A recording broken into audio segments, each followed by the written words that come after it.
বন্ধুরা, আজকের এই গল্পটি সম্পূর্ণ কাল্পনিক। বাস্তবের কোনো ঘটনা বা ব্যক্তির সঙ্গে এর কোনো মিল নেই। তো চলুন শুরু করি আজকের গল্প। রাত তখন 3:17।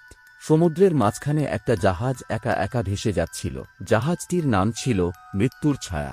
কিন্তু জাহাজে আশ্চর্যের বিষয় ছিল, সেখানে কোনো নাবিক ছিল না, কোনো ক্যাপ্টেন ছিল না, এমনকি ইঞ্জিন রুমেও কেউ ছিল না। তবুও জাহাজটা চলছিল, আর জাহাজের রেডিও থেকে বারবার একটা কণ্ঠ ভেসে আসছিল, আমাদের তীরে নিয়ে যাও। কিন্তু সমস্যা হলো, এই বার্তাটি আসছিল 40 বছর আগে ডুবে যাওয়া একটি জাহাজ থেকে। 1986 সালে মৃত্যুর ছায়া নামের একটি জাহাজ নিখোঁজ হয়েছিল। জাহাজটিতে ছিল 32 জন মানুষ। তাদের কাউকেই আর কখনো খুঁজে পাওয়া যায়নি। কোনো লাশ পাওয়া যায়নি, কোনো ধ্বংসাবশেষও পাওয়া যায়নি। শুধু শেষবার রেডিওতে ক্যাপ্টেনের একটা কথা শোনা গিয়েছিল, আমরা একা নই। তারপর নীরবতা। তো 40 বছর পর এক গভীর রাতে মাছ ধরছিল আরিফ নামের এক জেলে। হঠাৎ তার রেডিওতে শব্দ হলো, কড কড কড। তারপর একটা ফিসফিসে কণ্ঠ, আরিফ। আরিফ থমকে গেল, কারণ রেডিওতে তার নাম ধরে ডাকছে কে। সে বলল, কে? কিছুক্ষণ কোনো উত্তর নেই। তারপর, আমাদের জাহাজে এসো। আরিফ রেডিও বন্ধ করে দিল। কিন্তু কয়েক সেকেন্ড পর তার নৌকার ঠিক পেছন থেকে একটা বিশাল শব্দ হল। সে ঘুরে তাকিয়ে দেখল, একটা বিশাল কালো জাহাজ তার নৌকার মাত্র কয়েক মিটার দূরে দাঁড়িয়ে আছে। জাহাজটির গায়ে লেখা মৃত্যুর ছায়া। আরিফের শরীর ঠান্ডা হয়ে গেল। সে জানত এই নামের জাহাজটি 40 বছর আগে হারিয়ে গিয়েছিল। কিন্তু জাহাজটি তার সামনে। আরও ভয়ঙ্কর ব্যাপার, জাহাজের ডেকের ওপর দাঁড়িয়েছিল 32 জন মানুষ। সবাই চুপচাপ, সবাই তার দিকে তাকিয়ে। কেউ নড়ছে না। আরিফ সাহস করে চিৎকার করল, আপনারা কে? 32 জন মানুষ একসঙ্গে মাথা নিচু করল, তারপর একসঙ্গে মাথা তুলল। তাদের মুখে কোনো চোখ ছিল না, কোনো নাক ছিল না, শুধু কালো ফাঁকা মুখ।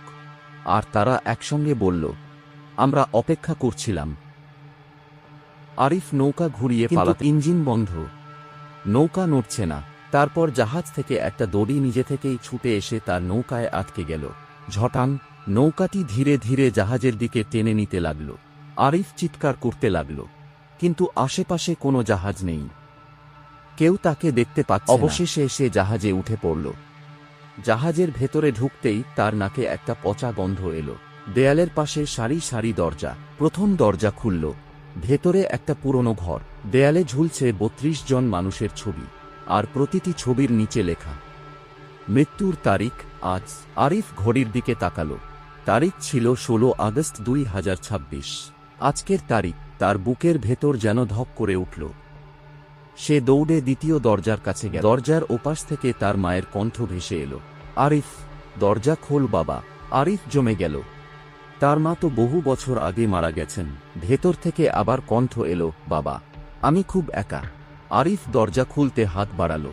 ঠিক তখন তার পেছন থেকে কেউ ফিস করে বলল, ওটা তোমার মা নয়। আরিফ ধীরে ধীরে ঘুরে দাঁড়ালো। তার সামনে দাঁড়িয়েছিল একজন বৃদ্ধ নাবিক। তার মুখের অর্ধেক পচে গিয়েছে। বৃদ্ধ বলল, এই জাহাজে যে যার প্রিয় মানুষের কণ্ঠ শুনবে। আরিফ কাঁপতে কাঁপতে বলল, কেন? বৃদ্ধ উত্তর দিল, কারণ জাহাজটা মানুষ খায় না।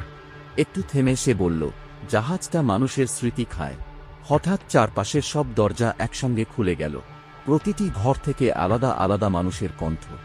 আরিফ, আরিফ, আরিফ। হাজার মানুষের কণ্ঠে তার নাম ডাকতে লাগল। সে কান চেপে ধরল। তারপর জাহাজের ঘণ্টা বাজল, ঠং ঠং ঠং। একবার, দুইবার, তিনবার। ঘড়িতে তখন ঠিক 3:33। বৃদ্ধ নাবিক বলল, এখন তোমাকে সিদ্ধান্ত নিতে হবে।